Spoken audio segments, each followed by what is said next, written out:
Djorkaeff alongside.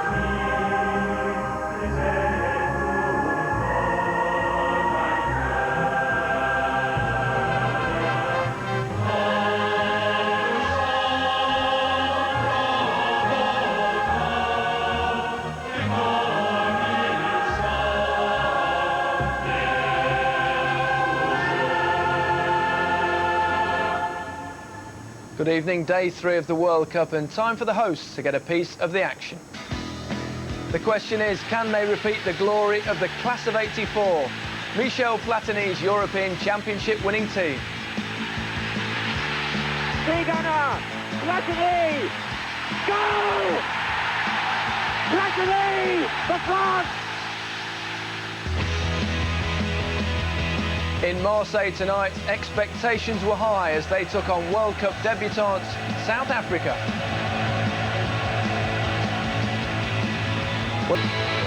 Now, South America's got its fair share of eccentric goalkeepers. If you thought that was unusual, then what about this from Jose Luis Chilavert? Paraguay against Bulgaria is our third match.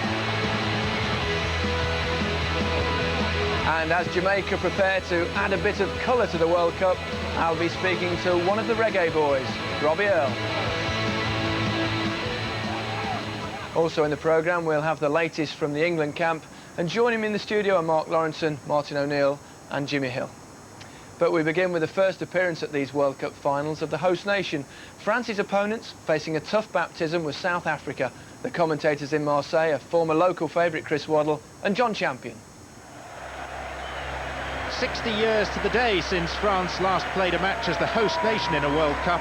The most vibrant and partisan stadium in the country stages the 1998 debut of Les Bleus and the first ever appearance at the finals of South Africa. The locals may be fiercely independent, but they're providing frenetic support for the French. Having failed to qualify for the last 2 World Cups, there's plenty of pent-up frustration just waiting to be unleashed. None of those involved have played in a match at the finals before. France have opted for Stéphane Guivarc'h to lead the line, with Arsenal's Manu Petit getting the nod ahead of Christian Karembeu in midfield. The South Africans' main weapon is the Ajax striker Benny McCarthy, whose golden touch is matched by a golden tooth. Lucas Radebe of Leeds is the captain, and his one-time clubmate Phil Masinga is the leading goalscorer. The referee, Matheus Rezende de Freitas, comes from Belo Horizonte in Brazil.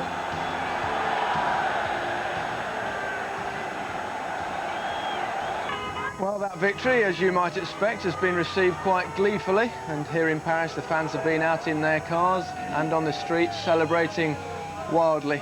Lots of French horns were heard, and the optimism seems to have returned to French football. It's almost as though they've won the World Cup itself. Well, not a bad start, Mark. No, very comfortable in the end, Gary. They were slightly nervy. Obviously, you would expect that the host nation, they're expected to win. They're playing in Marseille for the partisan support. And once they got going and got the first goal, it made all the difference to them. And in the end, once they scored the second, it was playtime and they started to indulge. It's as though they seem to need something to trigger them off, though. And in the end, it proved to be the substitution of Dugarry, almost shades of Scalacci in 1990. Well, certainly. I mean, Guivarc'h had a couple of chances beforehand, and then he got his injury. And straight away, it's amazing once he got into the action. This was the first goal.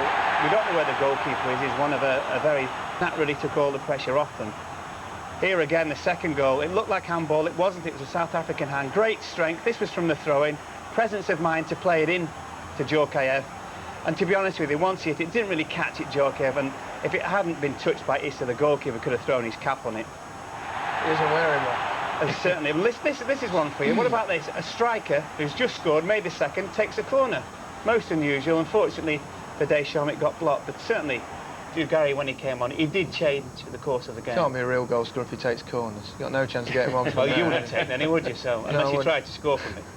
One of the major doubts about France before the World Cup was their ability to score goals, and scoring 3 tonight will be a real plus for them, Martin. Absolutely. Not in my mind, Gary. I honestly think they can do it.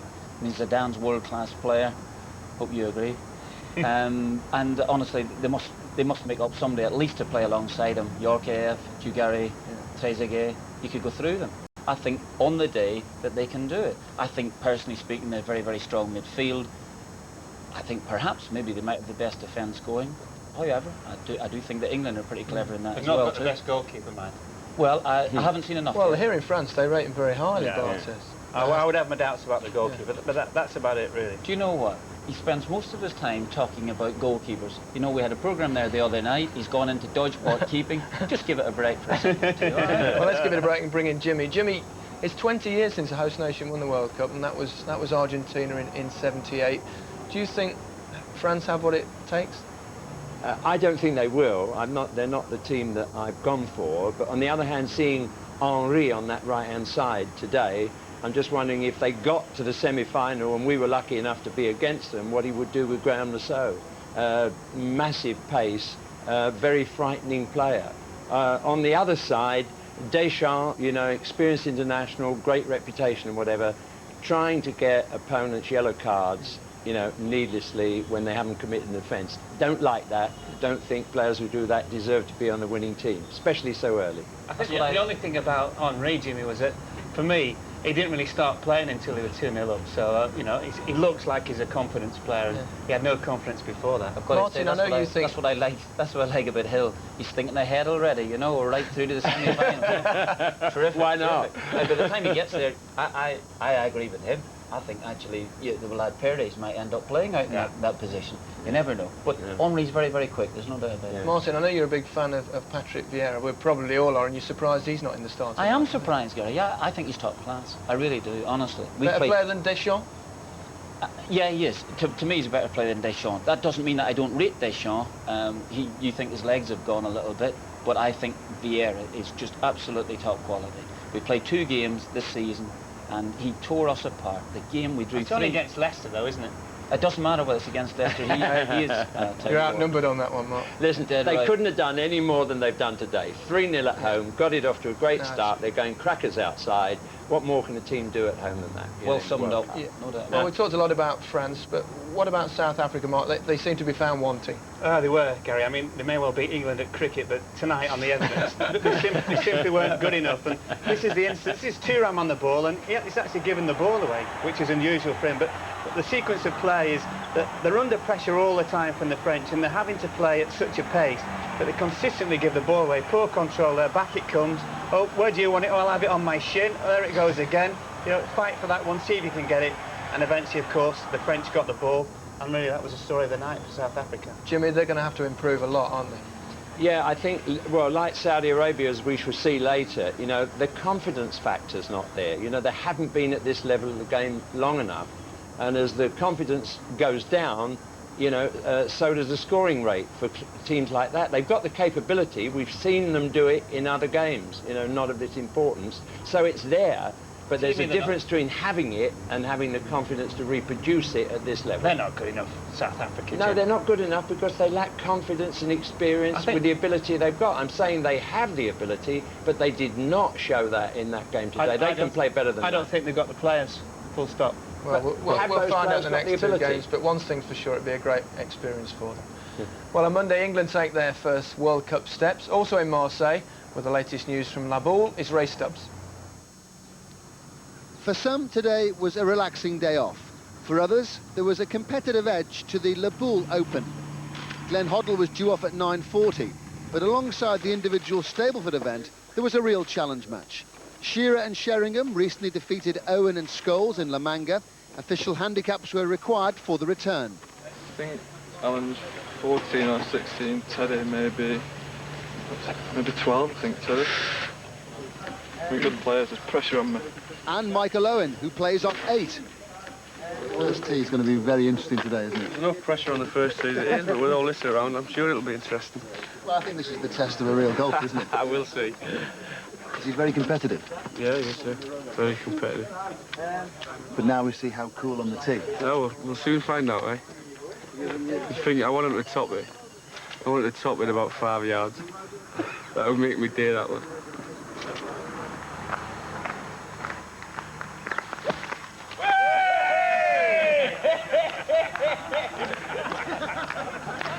I don't care what, no?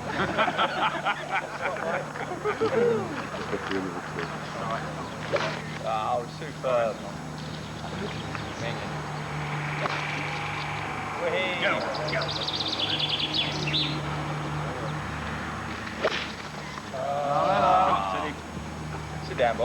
Yeah! There was quite a wager on this 4-ball. Shearer and Owen are competitive animals.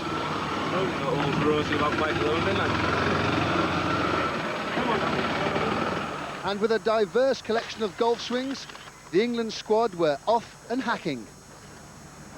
David Seaman chose an 8-iron and the sunglasses. David Batty gives it a whack. Oh, yes! Wrong it, Bat. And when all the cards were checked, signed and handed in, the leaderboard revealed that Darren Anderton was the individual winner with 39 points. Paul Scholes second. Alan Shearer and Ray Clements third equal. Glenn Hoddle crept into the prizes with 31 points. Quite a few other scores went unrecorded, it must be said. As for the challenge match involving the first 4-ball, Owen and Scholes got their own back on Messrs Sheringham and Shearer.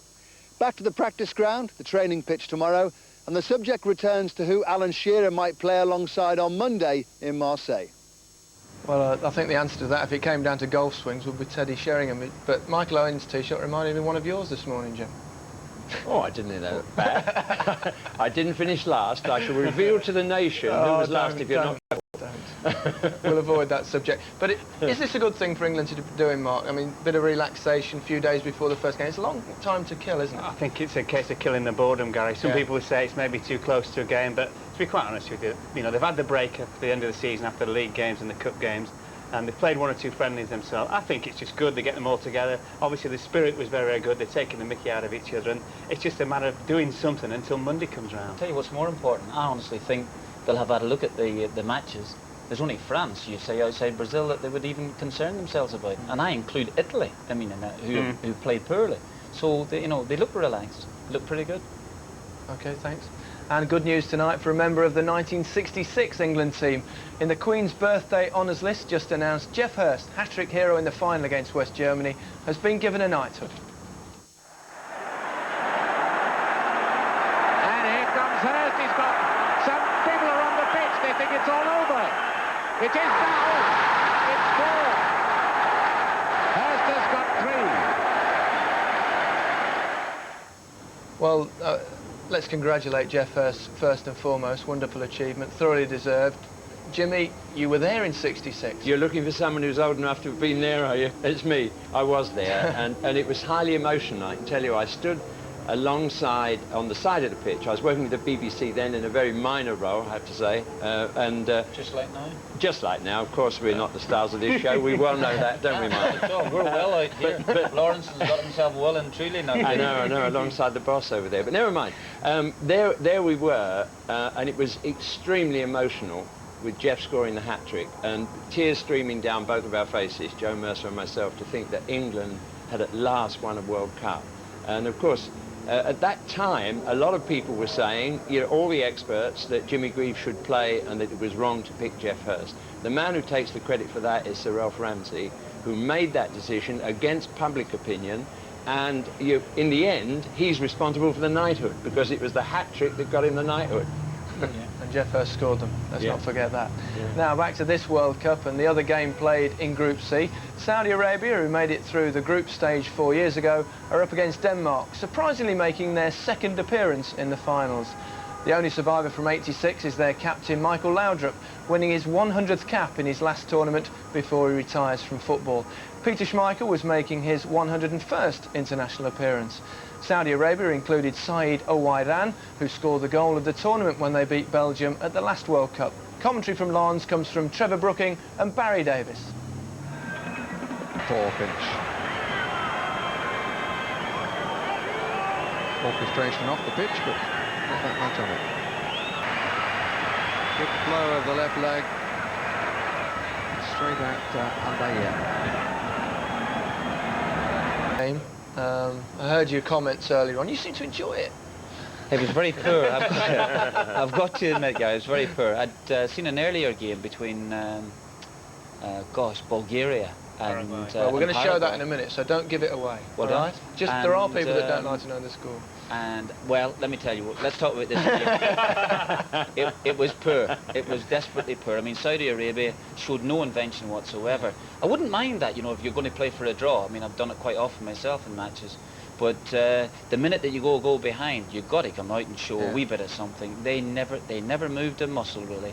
And Denmark, who'd had a great side about 1992, you think to themselves, well, you know, they have a bit of flair, they have a bit of something. Just, I don't think they've anything. Really, I don't think they've anything. I think they'll qualify, they'll go through in this group. I don't think they've anything. So they'll win it. Well, why don't we have a little look at this group? Because I mean, it looks a cakewalk for France, doesn't it? I mean, no problems at all. Shouldn't have in qualifying, should they? But who's going to join them? You say Denmark, Martin. What about you, Mark? I'd go for Denmark. Carry on today's evidence. I started to watch the Saudi game, Saudi-Denmark, and I fell asleep.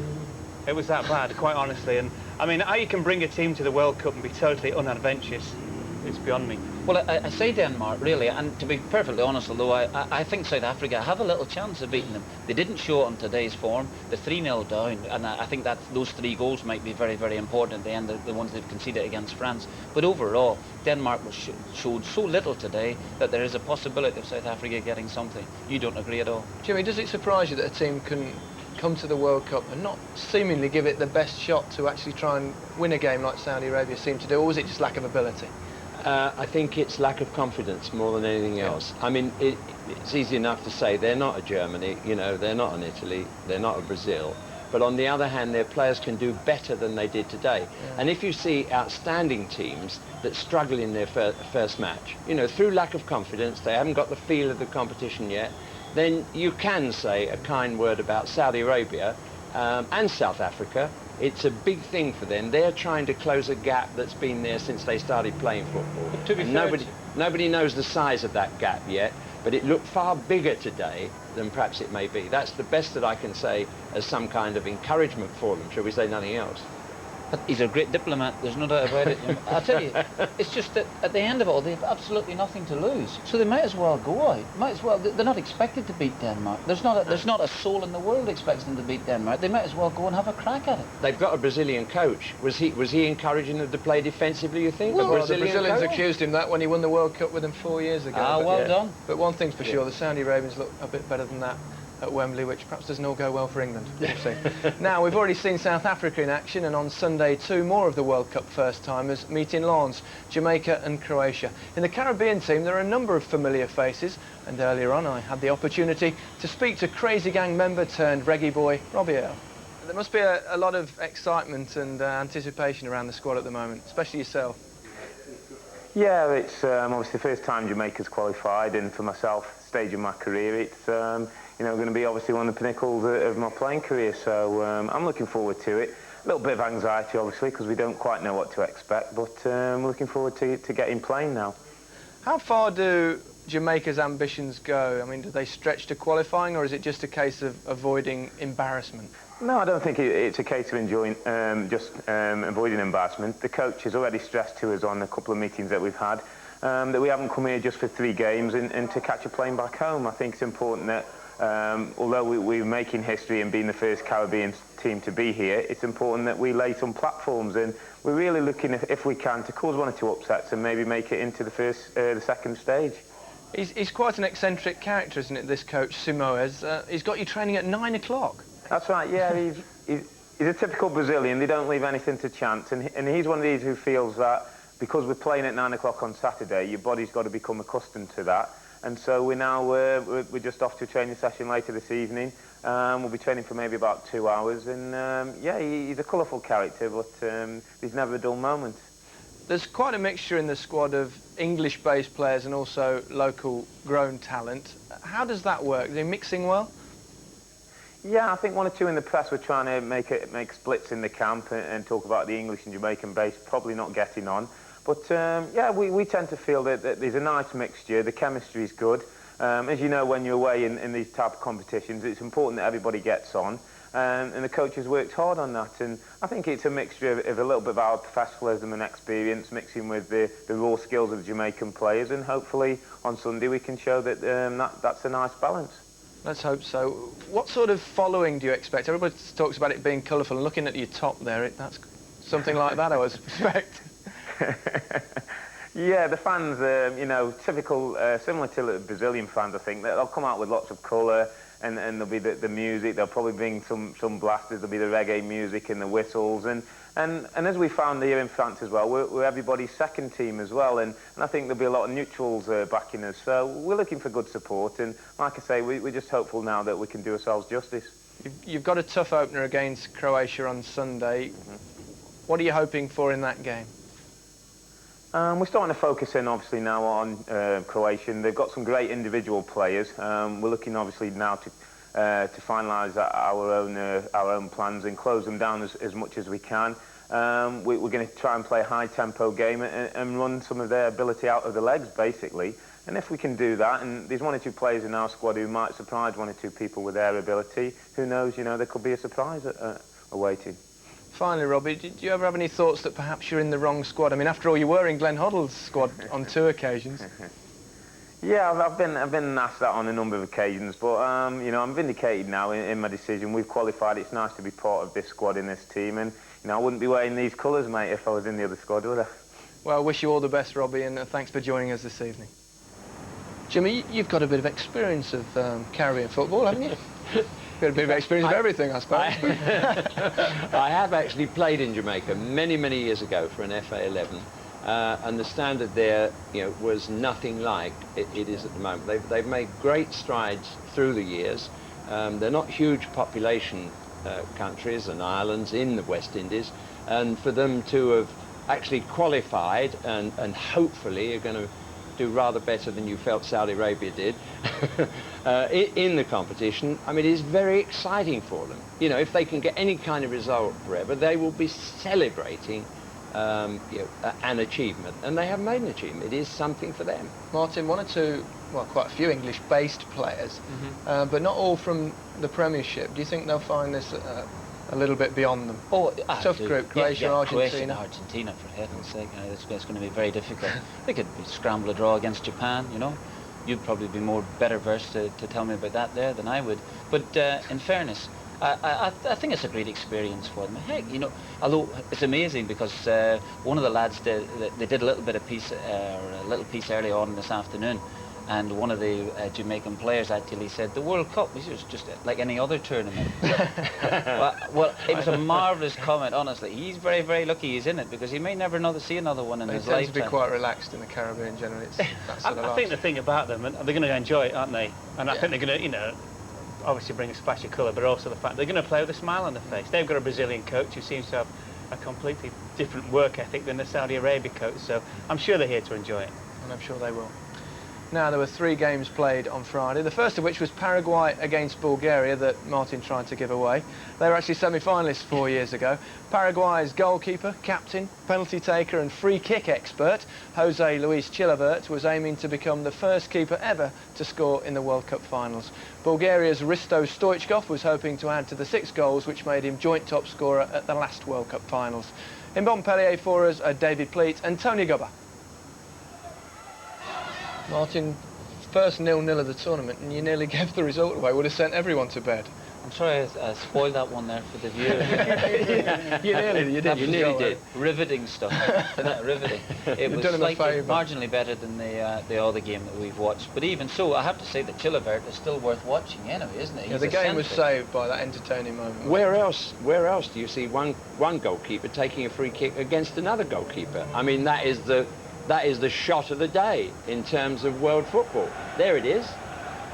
Perfect little dipping left foot hook shot, and there's a left-handed goalkeeper saving from a left. He didn't drop his head from those well-gloved hands. Did you see that when you were out in Jamaica that time? No. What, that? All those years ago. That sort of left-handed save from the left. It's very unusual to see 2 left-handed goalkeepers. Right, now, if you were taking a penalty kick, does that make a difference against a left-handed goalkeeper? Where would you put it? How do you know whether they're left or right-handed? Well, just because we've seen them. I mean, well, it bent a bit. He had to put his left hand up, didn't he? If you don't know now, you never will. But what would you do? Depends which way the ball goes. You play it with his strong side or his weak side when you're taking a penalty? Do you know what? I haven't got a clue. I think we talk about goalkeepers and colourful goalkeepers. We haven't seen, for me, one of the most colourful, which is Campos. And Mexico, we've got to see him. Yeah. He's bound to come out and start dribbling and take players on, isn't he? Just the way he plays.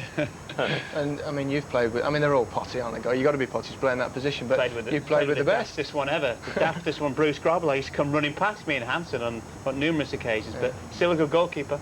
Yeah. What about? I mean, first red card of the tournament as well. In the third day, it was quite a surprise to wait that long. That was Nankoff. What did you make of that decision? I thought he was unlucky.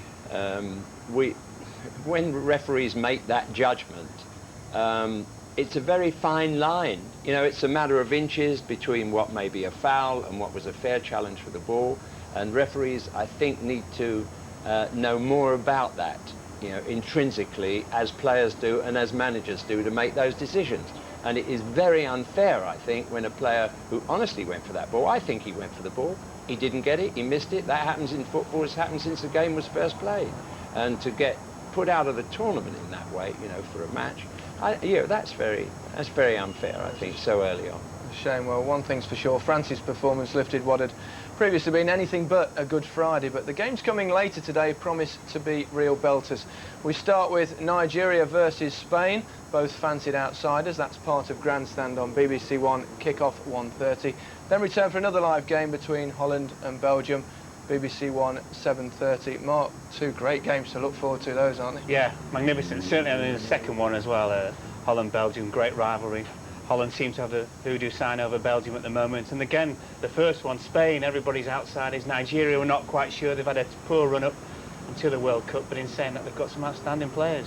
Martin, we're with me tomorrow. Spain, Nigeria should be a good one. Oh, I'm looking forward to that. I really am, honestly, Gary. I hope I don't put the kiss of death on it, but that'll be terrific. Really, really terrific game. OK, I've got to interrupt you. Time's running out. Thanks very much. Well, we may have reached the early hours of the morning, but the party here in France looks like going on all night. They certainly had a good time in Marseille. Good night.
This is a trip to outer darkness for you, Jamie. Do you think you can manage it? Yeah, sure. Assigned to evict a mysterious cult. Who are you? I've come with an offer. No, thank you. Jamie finds a group whose lifestyle... It's going to be good. The best day you'll ever spend. ...becomes increasingly hard to resist. I'm not going to start having sex with you in the linen cupboard.